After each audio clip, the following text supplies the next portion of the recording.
Alright guys, I'm so happy and huge shock right now because I just got a 3x3 time of 5.96 seconds, which is my new PB. Now, one of the reasons why I'm in such huge shock about it is because not only is it a PB, but ever since I started cubing, the world record was, I think, held by Colin Burns. And I just thought to myself, there's no way I'll ever be able to solve a Rubik's Cube in 5 seconds. Now, I didn't manage to get this solve done on camera, unfortunately. However, I'll still show you the reconstruction anyway, so you can see exactly what I did in this solve and maybe try implementing the techniques into your solves. Now, before I show you the reconstruction, I'd like you guys to try this scramble and let me know in the comments about what time you get on this scramble. Scramble is up on screen so you can follow along.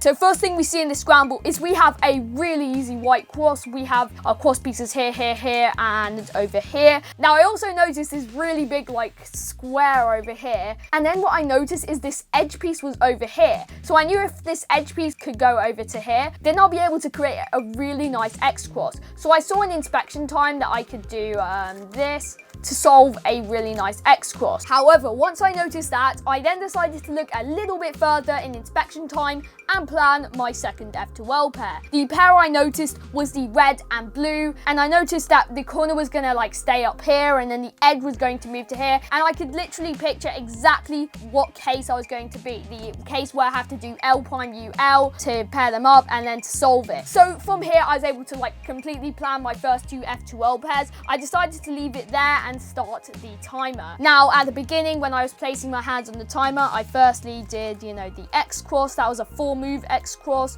And then my first F2L pair. Once the red and blue F2L pair was solved, I then had 2 more F2L pairs to solve. So what I did is I noticed the orange and green F2L pair and quickly rotated, and then I solved it into the front, like so. So I moved the edge piece over, and to pair them up, I did L prime, U2, L. And then once they were paired up, I just inserted the F2L pair. Then once they were paired up, I only had 1 more F2L pair. And here I could have like done it this way, and it would have probably saved like a move. But what I ended up doing ended up turning out for the better because it gave me a much easier last layer case. So I did it like this. So I did U, and then I paired them up with R, U, R prime, and then a U move, and inserting the F2L pair. Now that was a quick F2L for me. Now all I needed to do here was a U prime and then a fat lefty soon. So I just did the fat lefty soon, and I got a PLL skip. I placed my hands on the timer, and I was shocked to see a time of 5.96 seconds. And again for this solve, I solved my X cross, and then I solved my first F2L pair with L prime U L in order to pair them up, and then inserted them. Then I noticed the orange and green pieces, so then I solved them like so.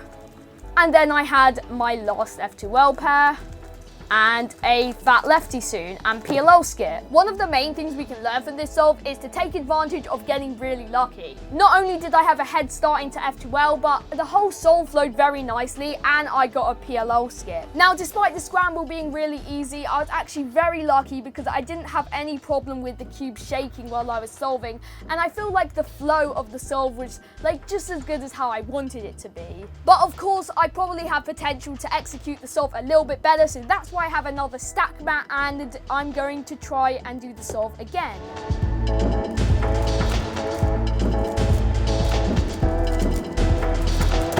There we go, 548. Yeah, I could have done the solve a little bit better. Let's try again.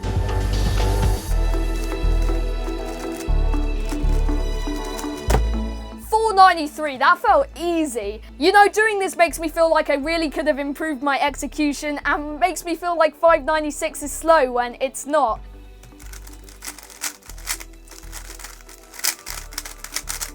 So now if somebody asks me what my record is for the Rubik's Cube, I can say it's 5 seconds. Thank you guys so much for watching this video. If you enjoyed, please let me know in the comments. Also, if you haven't already, I'd highly recommend that you consider subscribing because I post weekly cubing videos to this channel. I'm so happy to beat my previous PB of 6.22 seconds. It's sub 6, it's a big milestone, and I'm so happy about it. Now this time is so fast for me that it will probably take an eternity until I actually beat it. And also if you want to, you can let me know your PB in the comments because it's nice to share our PBs together. Thank you all for watching and happy cubing!